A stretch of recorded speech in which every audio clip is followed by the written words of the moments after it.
What's up? It's Fitty. I'm going to start a new series called Army Stories. It's going to be stories that I've compiled throughout my 12 years being in the Army.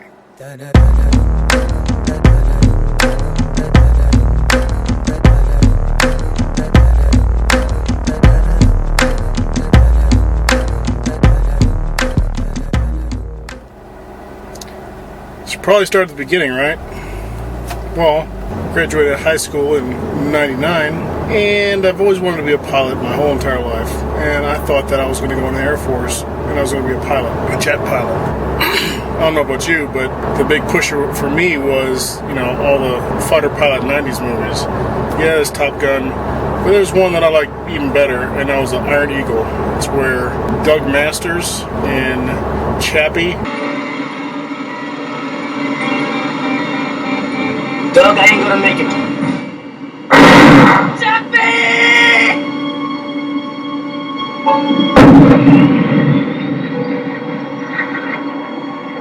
The colonel, played by Luke Gossett Jr., they go into some Middle Eastern country and they rescue Doug Masters' dad. And they do it all in one F-16. It's pretty badass. Well, if you haven't seen the movie, you need to. But anyways, that was my driving force. I always knew I was going to be the military. And again, I thought I was going to be a pilot. Sent everything off to get accepted into the Air Force Academy. And I got that letter we were going to inform you at this time.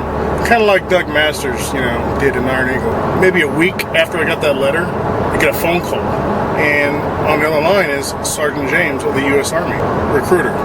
He asked me, if I had any plans after high school, and I asked him, I was like, did you talk to the Air Force or something? Because I just got the boot from them, from the Air Force Academy. He's like, no, we don't talk, but yeah, why don't you come in? We'll talk about your options. I was like, cool. So I go in, and this is the 90s, or the very end of the 90s, and they still got that be all you can be.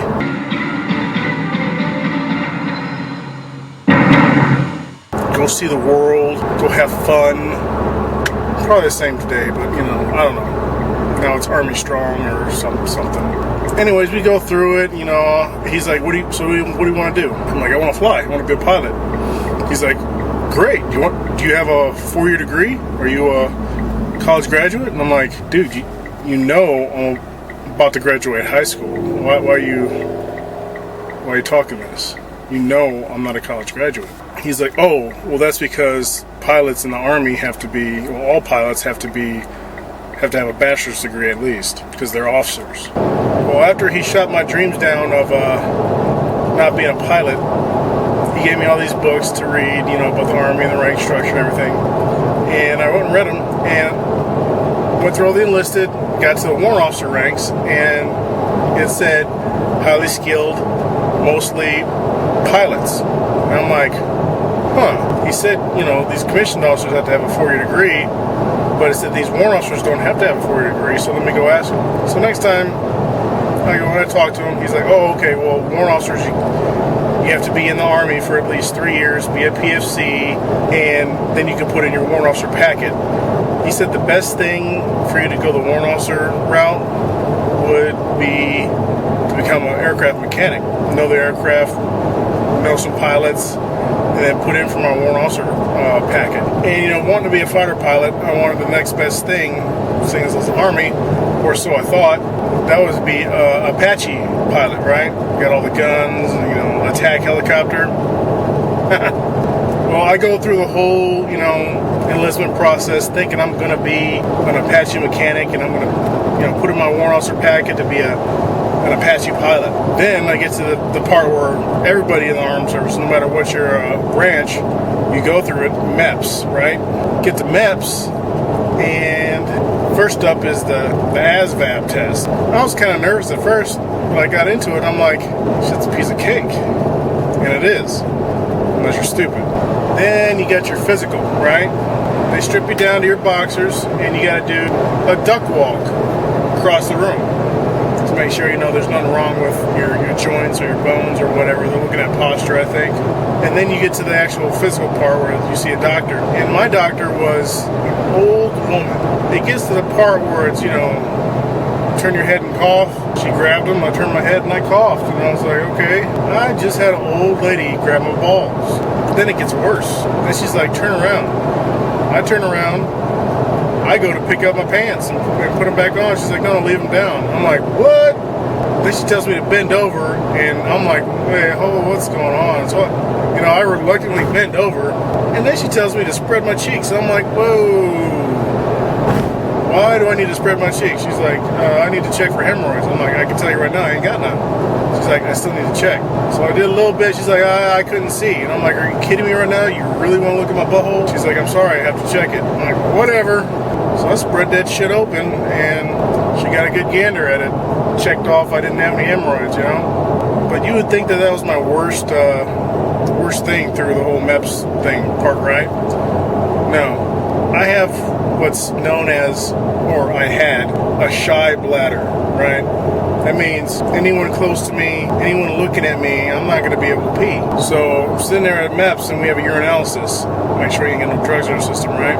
Man, I drank so much water, I was in so much pain, yet I could not go because there had to be someone in the bathroom watching you pee, like literally over your shoulder, looking at your junk, making sure you ain't, putting anything in the stream of your pee to dilute it or to change the results in your favor.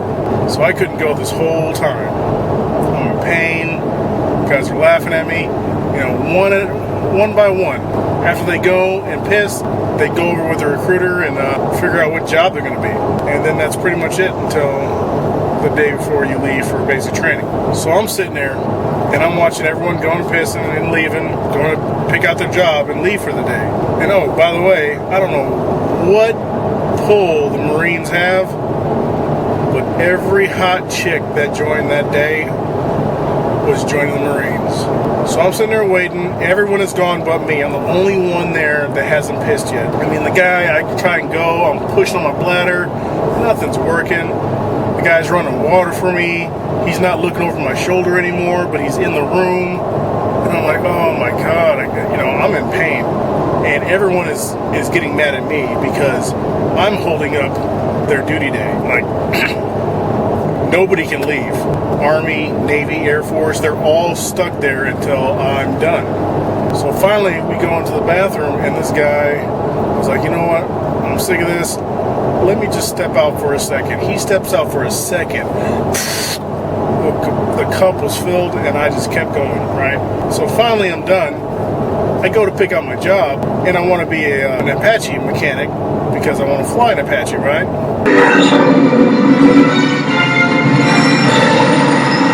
Oops. You blew it. I'm gonna kill him now!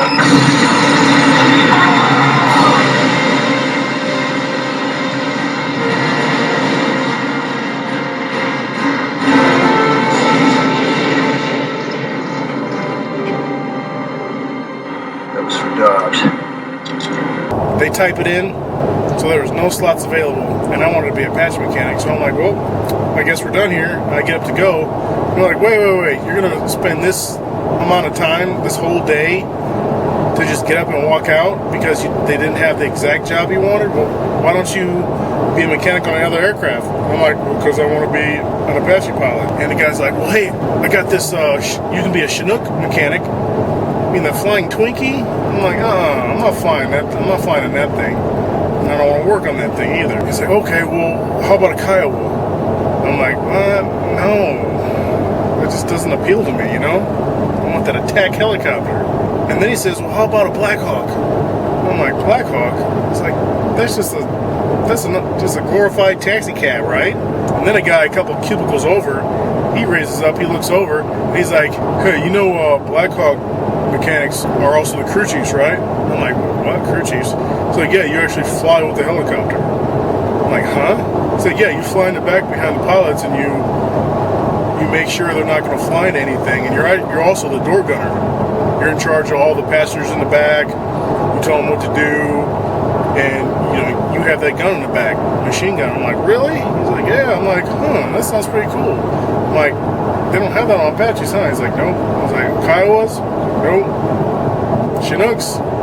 Yeah, but it's not the same. I was like, okay. It's like, you know what? Fuck it. Make me a Black Hawk mechanic. So they did.